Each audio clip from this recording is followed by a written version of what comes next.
7 choses qu'il ne fera pas au lit s'il est vraiment amoureux. Et oui, c'est encore moi avec mes conseils sur la sexualité. La première chose, me déteste pas si c'est le cas, mais par contre, si c'est le cas et qu'il fait vraiment ça, sois vraiment dingue de lui parce que c'est qu'il est amoureux au lit. Mais un homme amoureux au lit, il ne se permet pas de faire ça. Il ne se permet pas de ne pas respecter votre nom, de tordre votre consentement, de se montrer impatient, de mettre la pression pour coucher même si ce n'est pas bon pour vous. Par exemple, vous rentrez de soirée, vous avez passé une bonne soirée, eh bien, il commence à vouloir te chauffer, tu lui dis non, j'ai mes règles, j'ai pas trop envie, il dit non, vas-y, on peut quand même, il te plaque un peu contre le mur, il force un peu les trucs, t'as pas vraiment envie mais tu cèdes, ce genre de choses. Non, et si par exemple vous en êtes au 2e ou 3e rendez-vous ou même au 1er et il te dit vas-y on couche ensemble machin puis il te fait du chantage, si on couche pas je vois pas pourquoi je te reverrai, tout ça, du coup tu le fais pour lui faire plaisir mais tu le fais pas parce que tu as envie. On est déjà dans un homme qui force les choses, qui pense beaucoup plus à lui qu'à toi et ça c'est pas ce que fera un homme amoureux. Un homme amoureux il va vouloir s'assurer que tu es à l'aise avec lui, que tu es bien, que tu as confiance, que ça se passe bien. Un homme amoureux, il prendra même son temps. Hein. Il prendra même 3 4 rendez-vous pour coucher avec toi si vraiment… Et après, il peut être amoureux et coucher le premier soir. Mais ce que je veux dire, c'est qu'il ne va jamais vraiment forcer, comme ça, insister, te forcer la main, quoi. Il ne va pas faire ça. Deuxième chose, ne pas prendre le temps d'ouvrir et d'humidifier la zone.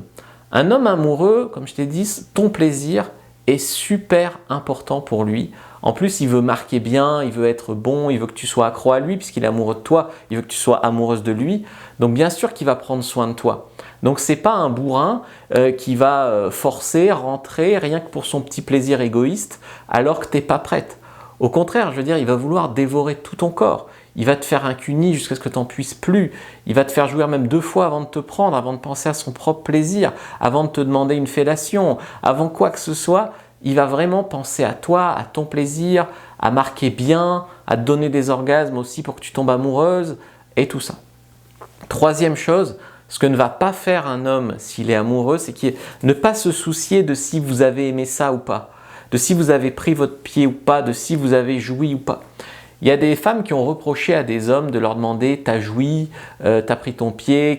Mais en fait, si un homme fait ça, bien sûr, c'est qu'il est en recherche d'approbation, c'est qu'il est en recherche de savoir si ce qu'il a fait vous a plu. Et en fait, alors oui, c'est un peu lourd s'il a été nul de lui dire « t'as été nul, j'ai pas joui » et que l'homme est là et tout fier « t'as joui » alors qu'en fait il était nul. Ça, c'est vrai que c'est gênant. Cependant, un homme qui veut juste s'assurer que tu as bien pris ton pied, eh bien ça, c'est un homme attentionné en fait. Et donc, les hommes ne le feront pas parce qu'on leur a trop dit, demander à une fille si elle a joui, ça ne se fait pas. Et ça, ils ont bien compris. Mais du coup, ils n'ont plus de repères, ils essayent de deviner, de lire entre les lignes, etc. Et c'est dommage. Il faudrait arriver à ouvrir la communication là-dessus. Et si un homme, en tout cas, essaye de savoir ce qui te plaît au lit, ce qui te ferait plaisir, ce qu'il peut faire de plus pour toi, même après l'amour, il irait te faire un cuni, lui il aurait fini, mais toi tu n'aurais pas encore joui, eh bien il irait te faire un cuni sans rien attendre en retour. Ça, c'est aussi un homme vraiment aux petits soins, vraiment amoureux. Après, un homme n'a pas besoin d'être amoureux pour te faire un cuni jusqu'à l'orgasme, mais qu'il se soucie de tout ça, tu comprends bien ce qu'il y a derrière, c'est ça qui est bon signe.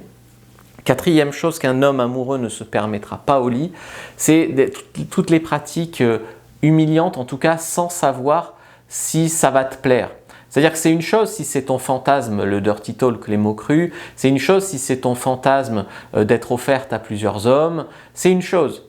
Cependant, un homme amoureux, il ne va pas te dire « dis que t'es ma petite poupe » ou « mets-toi en le que je t'en… » Voilà, il va, comme une il va pas te dire ça. Il va te dire ça seulement si c'est acté que c'est dans le cadre d'un jeu. Il va pas te surrespecter au lit, mais il va pas amener comme ça des pratiques humiliantes. J'en ai un et un jour, il me dit j'ai une nouvelle copine, alors c'était sur un site libertin, il me dit j'ai une copine, j'aimerais bien la voir avec un autre homme, viens, elle n'est pas prévenue, je compte sur toi pour la séduire. Genre, il offre sa nouvelle copine à un autre gars qu'il connaît à peine. Alors je comprends que ça peut être un fantasme, le candolisme, mais si la femme n'est pas prévenue, moi j'y vais pas. Je fais pas ce genre de petits jeux. Donc ça, il faut aussi comprendre qu'un homme, il te respecte pas vraiment, là, il t'utilise comme un objet ou comme un objet de fantasme, ou il en a rien à cirer de te perdre, il est dans son délire, mais il a perdu le respect pour toi. Et un homme amoureux, il tombe amoureux pourquoi? Parce que tu lui plais, parce qu'il peut visualiser sa vie avec toi, mais aussi parce qu'il te respecte. Donc, toutes les manques de respect, ça, après, il veut aussi être un bon coup et faire les choses bien, tu vois. Au fait, il reste 3 éléments. En fait, je ne me suis pas présenté, je suis Fabrice Julien, coach et auteur, expérience séduction et sexualité depuis 2010, notamment auteur de Dans la tête d'un homme au lit, les secrets pour être une femme inoubliable. Vous pouvez le trouver sur Amazon et le recevoir directement chez vous. Vous pouvez aussi prendre votre fiche complètement gratuite et vous l'avez en 2 minutes dans vos mails sur les signes qu'un homme tombe amoureux. Donc prenez-la, pourquoi pas, vous saurez si cet homme tombe amoureux de vous. Au lit et en dehors du lit d'ailleurs. Donc le signe numéro, on en est à combien? 5. Il ne vous dit pas que vous êtes belle, il ne vous regarde pas dans les yeux, il vous dit jamais tout ça. Alors qu'un homme amoureux, bien sûr, enfin, tout le monde a des imperfections physiques. Il y en a qui sont trop petits, trop gros. Ben, les femmes, c'est pareil. Il y en a qui ont des bourrelets, il y en a qui ont des cicatrices. C'est pas grave. Un homme amoureux, il va te trouver belle. Il va être envahi d'hormones en fait en couchant avec une femme dont il est amoureux. Donc, tu vas être parfaite à ses yeux. Donc, il va te le dire que tu es belle. Alors, il y a des hommes qui ont du mal à faire des compliments, il y a des hommes timides, il y a des hommes qui ne veulent pas avoir l'air needy, mais n'empêche qu'un homme amoureux, il va te dire que tu es belle, il va te dire qu'il adore coucher avec toi, qu'il est accro, etc. Ensuite, il ne se regarde pas dans les yeux, c'est un problème. Un homme amoureux, il est là, il veut voir ton plaisir, il veut se connecter à toi.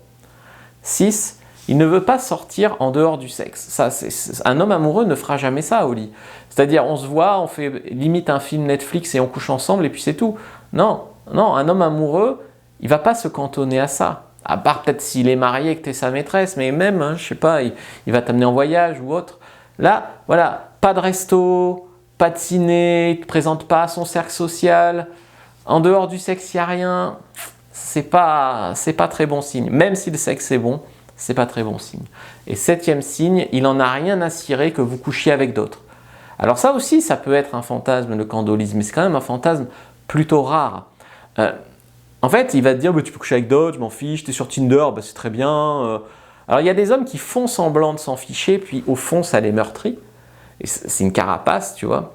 C'est pour se protéger. Mais la plupart des hommes qui te diront qu'ils s'en fichent, en fait, s'ils s'en fichent, c'est pas tout à fait normal. Quand on est amoureux, il y a une notion de territoire. On ne veut pas prendre le risque de la perdre. Si on rencontre d'autres hommes, on prend le risque de la perdre, à moins d'avoir une confiance en soi hors norme, quoi. Il va jamais poser de questions sur ce que vous avez fait avant, ou pas fait, ou pas essayé sexuellement. En fait, il s'en fout. Tu as l'impression que ta vie sexuelle passée, présente, il s'en fout. À part de te voir de temps en temps pour le dépanner.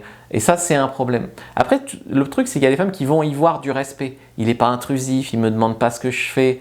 Ah ouais, c'est sûr que c'est confortable. Cependant, c'est aussi que l'homme, il ne vit pas son implication, tu vois, là-dedans.